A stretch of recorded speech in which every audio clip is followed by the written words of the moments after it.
Most men don't realize when they've already lost. There's no announcement, no clear moment where everything collapses.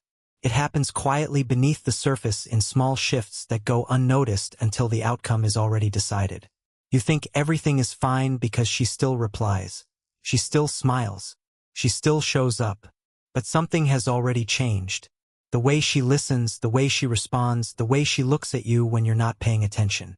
And you miss it because you're too focused on what you feel instead of what is actually happening.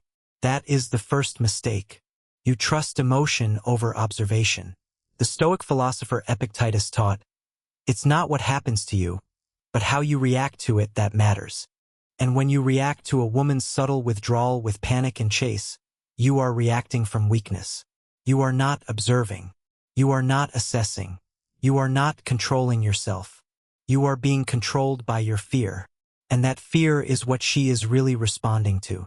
Not your words, not your gestures, but the energy of a man who is losing his grip.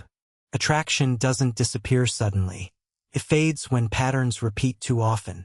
When behavior becomes predictable, when your presence no longer creates tension, and most men, without realizing it, slowly remove every element that made them interesting in the first place.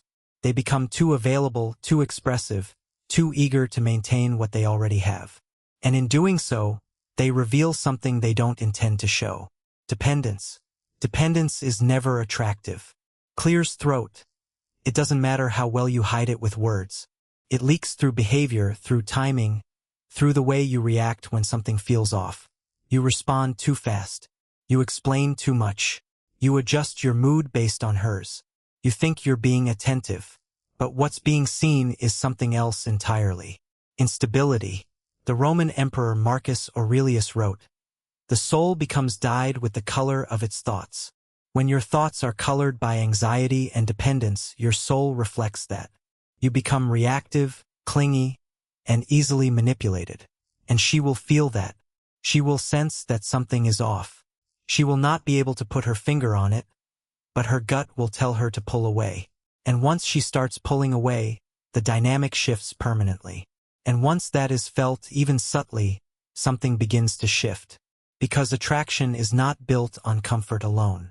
It is built on emotional contrast, on tension, on the feeling that there is something beneath the surface that cannot be easily controlled or predicted.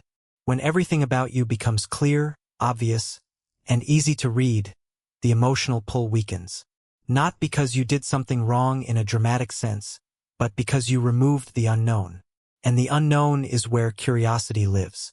Most men try to solve this by giving more attention, more reassurance, more effort.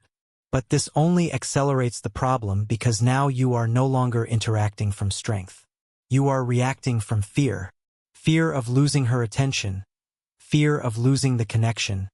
Fear of being replaced. Seneca wrote, "True happiness is to enjoy the present without anxious dependence on the future." When you live in fear of losing her, you are not enjoying the present. You are anxiously dependent on a future that may not include her. And that anxiety is palpable. It changes your energy, changes your tone. It changes the way she experiences you. And fear, once it enters your behavior, reshapes everything. You begin to tolerate things you normally wouldn't. Small signs of disrespect, delayed responses, inconsistent energy. You tell yourself it's nothing, that you're overthinking, that staying calm means staying silent. But silence without boundaries is not strength. It is avoidance. And every time you ignore something that matters, you teach people how to treat you. This is where the dynamic begins to turn. Not in one moment, but gradually. You become the one adjusting, the one trying to maintain balance, the one working to keep things from slipping. And without realizing it, you've already given up your position. Because the person who is trying harder is no longer in control. Most men don't want to accept this. It feels unfair. It feels like effort should matter, like consistency should be rewarded. But attraction does clears throat, not operate on fairness. It operates on perception. And perception is shaped by behavior, not intention. You can have good intentions and still create the wrong perception. You can care deeply and still come across as weak. You can try your best and still lose respect. Because respect is not based on how much you feel. It is based on how you carry yourself when those feelings are tested. Epictetus taught, "It's not what happens to you but how you react to it that matters." And when you react to disrespect with silent tolerance, you are not being strong. You are being weak. You are teaching her that she can treat you any way she wants without consequence. And that lesson once learned is almost impossible to unlearn. This is where emotional control becomes everything. Not suppression, not pretending you don't care, but the ability to feel without immediately reacting. Most men fail here not because they are incapable, but because they are not aware of how much their reactions reveal. You get ignored and you react.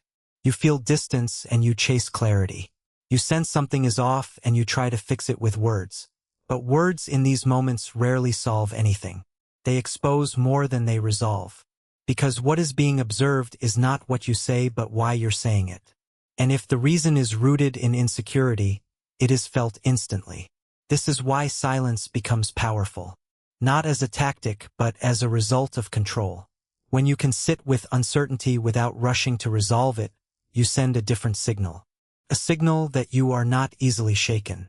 That your emotional state is not dependent on immediate validation.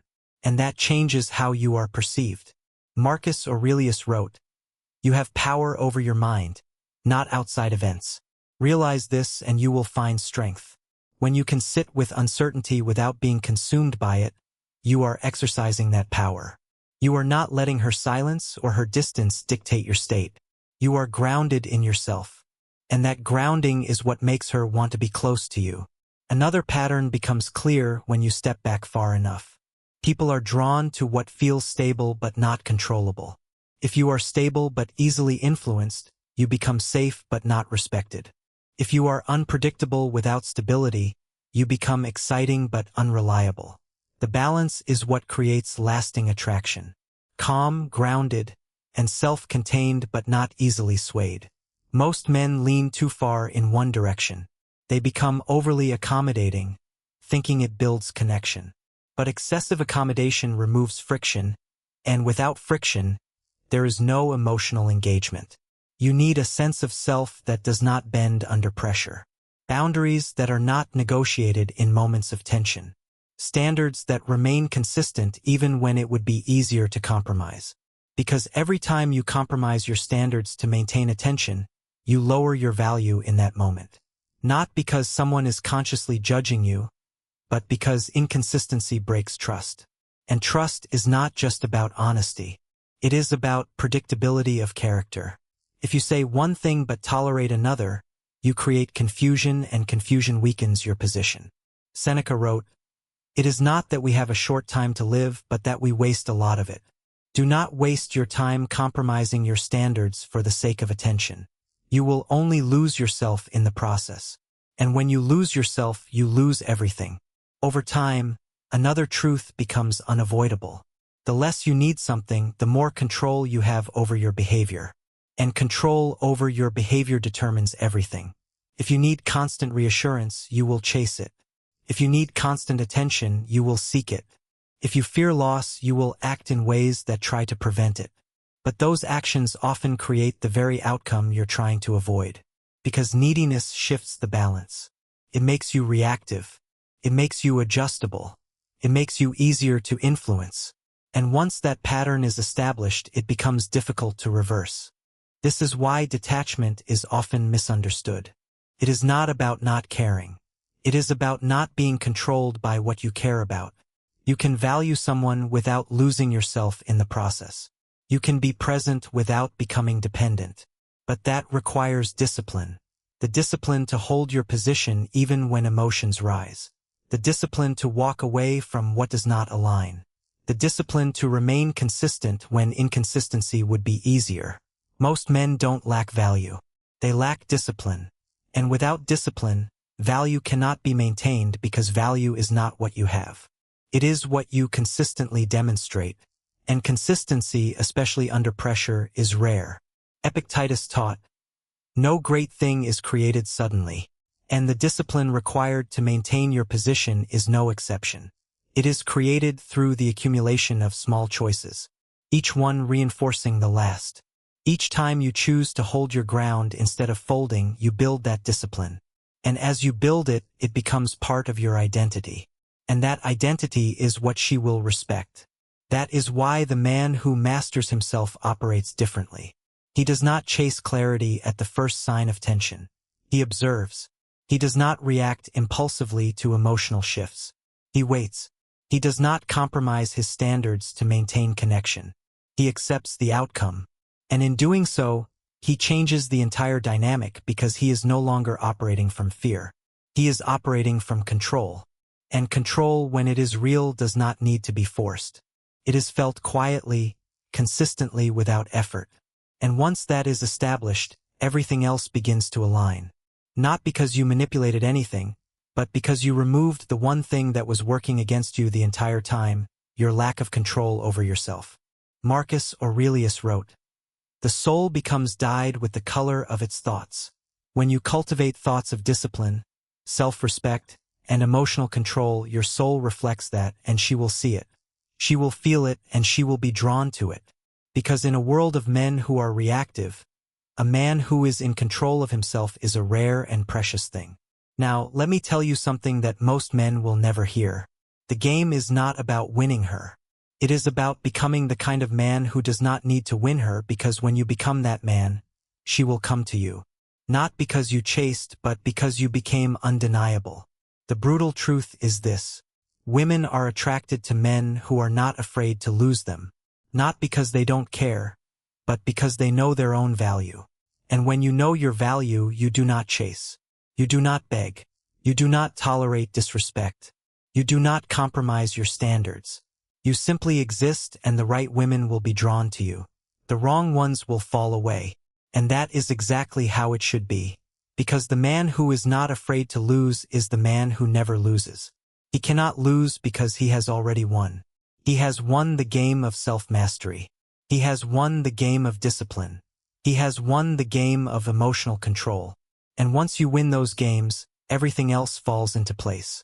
The Roman Emperor Marcus Aurelius wrote, "You have power over your mind, not outside events. Realize this and you will find strength." When you realize that your power comes from within, you stop chasing. You stop begging. You stop wondering why she lost interest. You become the man she chases. And that, brother, is the ultimate freedom. If this resonated with you, if you felt the weight of what I just laid out, then you are already ahead of most men. Most men will watch this, nod their heads, and go right back to their old patterns. They will chase. They will beg. They will tolerate disrespect. They will compromise their standards. And they will wonder why it never works out. But you don't have to be that man. You can be the one who steps back, the one who observes, the one who holds his ground, the one who walks away when it's time. And in doing so, you become the man she can't stop thinking about. Not because you were perfect. Not because you said all the right things, but because you were real. And realness in a world of performance is the most attractive thing there is. So here is what I want you to do. Start paying attention to your own behavior. Notice when you are reacting from fear instead of from strength. Notice when you are compromising your standards to keep the peace. Notice when you are chasing validation instead of standing in your own power. And when you see those patterns, stop, pause, breathe, and choose differently. Choose to hold your ground. Choose to walk away when it's time. Choose to be the man who does not need her approval. And watch how everything changes. Seneca wrote, "True happiness is to enjoy the present without anxious dependence on the future." When you are no longer anxiously dependent on her approval, you can enjoy the present. You can be fully present, fully engaged, and fully yourself. And that presence is what she will be drawn to. This is the truth that most men will never understand. They will spend their entire lives chasing external validation, trying to be what they think women want, hoping that if they just do enough, say enough, give enough, they will finally be chosen. But they will never be chosen because they have not chosen themselves. And until you choose yourself, no one else will truly choose you. The brutal reality is that women are not attracted to men who are desperate for their approval. They are attracted to men who are complete in themselves. Men who have their own purpose, their own direction, their own sense of self. Men who do not need a woman to complete them. And when you become that man, you become irresistible. Not because you are trying to be, but because you simply are. Epictetus taught, "No great thing is created suddenly." And the transformation from a man who chases to a man who attracts is no exception. It is created through the accumulation of small choices, each one building on the last. Each time you choose yourself over her approval, you become stronger. Each time you hold your ground instead of folding, you become more magnetic. And as you build that magnetism, it becomes part of your presence. And that presence is what she will be drawn to. So if you take nothing else from this, take this. Stop chasing. Stop begging. Stop compromising your standards. Start building yourself. Start mastering your emotions. Start becoming the kind of man who does not need external validation to feel complete. And watch as the women who matter are drawn to you like moths to a flame. Because when you become the man who doesn't need to chase, you become the man who is chased. And that, brother, is the ultimate freedom. The Stoic emperor Marcus Aurelius wrote, "The soul becomes dyed with the color of its thoughts." When you cultivate thoughts of self-respect, discipline, and emotional independence, your soul reflects that. And the right women will see it. They will feel it. And they will be drawn to it. Because in a world of men who are desperate, a man who is free is a rare and precious thing. Be that man. Build that life and watch how everything changes. If this resonated with you, if you felt the weight of what I just laid out, then you are already ahead of most men. Most men will watch this, nod their heads, and go right back to their old patterns. They will chase. They will beg. They will tolerate disrespect. They will compromise their standards.